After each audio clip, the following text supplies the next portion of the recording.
Former President Barack Obama issuing a warning to the Democratic Party. Don't attack your own. Here he is speaking Saturday at an Obama Foundation town hall event in Berlin, Germany, where they love him.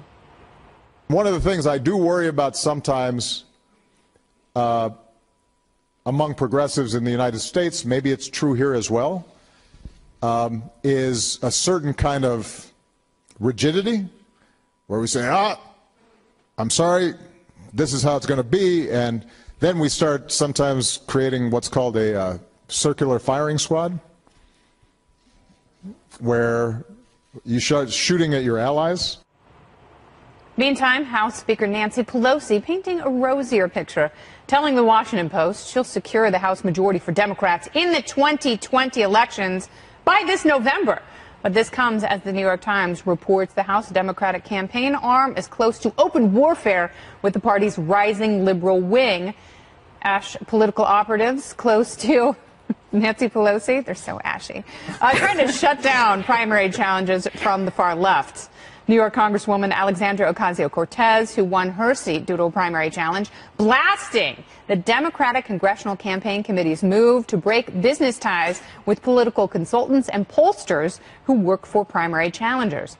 Ocasio-Cortez tweeting the DCCC's new rule to blacklist and boycott anyone who does business with primary challengers is extremely divisive and harmful to the party. My recommendation, if you're a small dollar donor, pause your donations to the DCCC and give directly to swing candidates instead. The campaign arm chairwoman, Sherry Bustos, standing by the committee's decision, saying, quote, if we're going to be successful as Democrats and going into 2020 with a very, very fragile majority, we've got to be on the same team. Every cent we can to hang on to our majority and not work against ourselves. So, Jessica, I saw you shaking your head there. Are you shaking your head at Alexandria Ocasio-Cortez, who's trying to mobilize her faction of the progressive army against the Democratic establishment? Yes. I was doing that. Yeah. And I was doing a positive head shake listening to President Obama speaking in Berlin about this. This is something that scares a lot of Democrats, that there are purity tests that are being put against people who have been moderate or left-leaning moderates their entire careers. What happened with Dianne Feinstein in California, I think, was one of the most extreme cases of this, where a number of people were arguing that she was like Trump.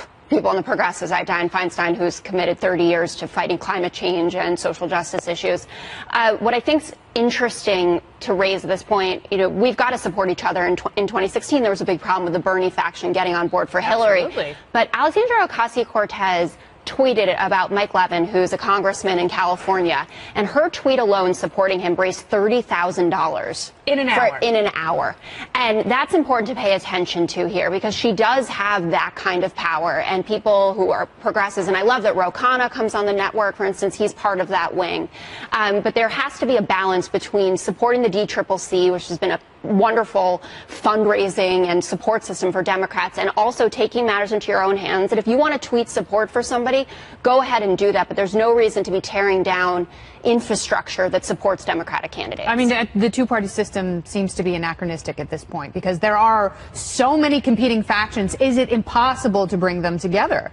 Well, I think this Democratic primary campaign is going to be interesting, because I think obviously Barack Obama knows how he got elected. It was running as kind of a post-partisan healer, not a lot of sharp ideological message. And I think he's looking at what's happening now, where Bernie Sanders has forced, for example, every Senate Democrat running for president to endorse the Green New Deal, which includes socialized medicine. If these are the purity tests, not all of them have. That's a hard sell. Well, they've all co-sponsored the Green New Deal. Now, some of them later said, well, I meant it or I didn't mean it. But I think that is a tough sell to the American people, to if you have to have this hard ideological edge to win the nomination. I think it's painful that what we're talking about here is money. I mean, that's what they're talking about, is who are you going to support and who are you going to help. They said we have every cent has to go in this direction. I hate having, I mean, this is what we all talk about all the time, money in politics, married all the time. I had Karl Rove on Friday, and he said that there's been a huge sea change in terms of fundraising, that it used to be the few big donors, and now it really is about the grassroots, individual, small donors.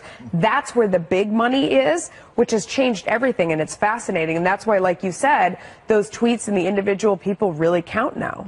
Yeah. Harris? Well, just real quickly, you're seeing a coupling of that message and those smaller donations along with now I think it is the 13th state that has pushed in primary season and beyond for single votes to count rather than the electoral system. So obviously that's about 2020. But the two kind of go hand in hand because you have an idea of who's going to vote based on those smaller donations, and you see certain states trying to push for that among Democrats because it's important. If the electoral system is not there, the delegate system is not there, can they win per votes? How about winning on ideas? No, that's too ordinary. All right. And my next guest, with the support of the Majority Leader Mitch McConnell, is preparing investigations into the political bias at the FBI that targeted President Trump.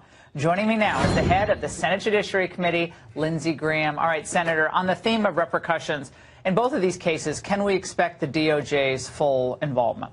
Yeah, I think so. I think Bill Barr is a man of the Department of Justice. This has been his life's work, and I think he's very disappointed and concerned by the way the FBI handled the FISA warrant application, the counterintelligence investigation, and he's going to be very supportive of looking to find out how this got off the rails. A lot of folks, when they approach me, I'm traveling around the country, I'm sure you get the same thing. People say, how does Hillary's people, how do they manage to smash BlackBerries? How do they unmask all of these Americans with probably dubious reasons? Right. How is the UN ambassador unmasking, like Samantha Power? Like, how is this all happening?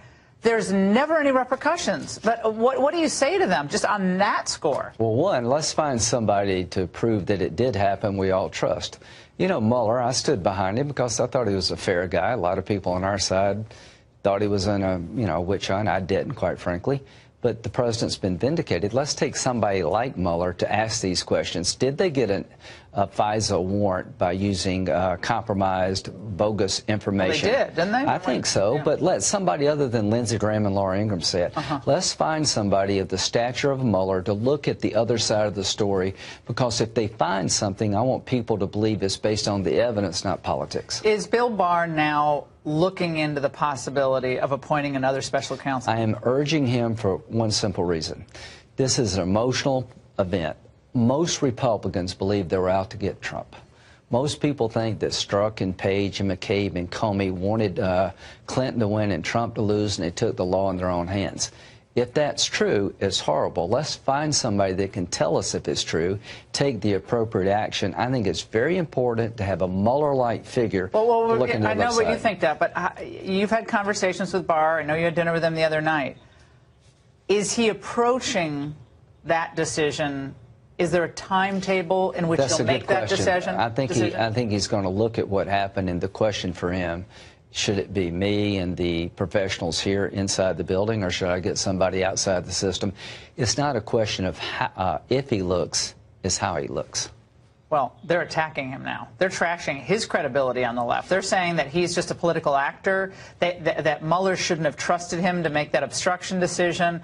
I've never heard of someone who is a Bush attorney general. Everyone's, elevating the Bushes now for a variety of reasons, but I've never heard anyone attack Bill Barr in his professionalism until the left got into their multiple stages of grief here. Well, so like Adam Schiff has become the new Oliver Stone of the House. There's nothing will ever satisfy them.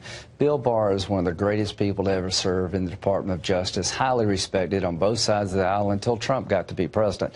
The point I'm making is let's have somebody that maybe we can find, like a Mueller, to look at the other side. Now, let's talk about a man who you probably wouldn't recommend take over this investigation, Jim Comey. He was on NBC Tonight. Yeah, he was last seen gazing up at the redwoods. Looked like a lineup to me, Lindsey. Anyway, so he was on NBC Tonight commenting. Let's watch. If there are questions that haven't been answered in the hours and hours and hours of testimony I've given, of course I'll answer them. I want it all done in the light of day, though. No more secret depositions. Public hearings that serve the public interest. And so if there are questions to be asked about how we handle this investigation or any other, let me know when you want me. No, he's ready. Okay, so one is going to be in public, and I'm going to give you a heads up. But one of the questions I'm going to ask you, did Bruce Orr tell you you shouldn't trust Christopher Steele? And how much time and attention did you put into verifying the dossier before you certified to the court that it was reliable?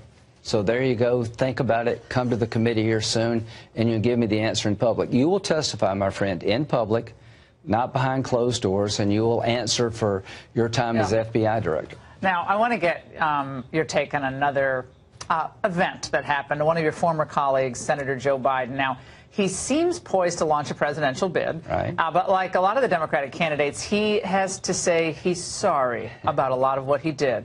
Now, here he's attempting to apologize for how Anita Hill, my old boss Clarence Thomas, confirmation hearings. Let's watch. There were a bunch of white guys. She faced a committee that didn't fully understand what the hell it was all about. To this day, I regret I couldn't come up with a way to get her the kind of hearing she deserved. He's a good guy. If he's not proud of the life he's lived, why should we make him president? I mean, if you really have to apologize for most of the things you've done in your political life, why should we pick you for being president? But I think his comment is actually racially charged. And when I say that, I think by saying if it's a panel of white men, you can't be fair. Here's Joe's What is that? That is judging someone based on race. I thought we weren't supposed to do that. The problem is that the party of Joe Biden's dead, and he's trying to find a way in the new party. And in the new party, you have to apologize because if you're a white guy, you can't possibly be fair. This is what's going to undercut him, because I like Joe Biden. I like the real Joe Biden. I think he's been wrong on policy, but what he's doing now is putting in question whether or not he's authentic. Do you really believe he thinks that this apology is sincere? Is he just trying to position himself for political advantage? I think he's apologizing to get an advantage in a crazy primary. Lindsey Graham, it is so great to see you. Don't be a stranger. Thanks for staying up late.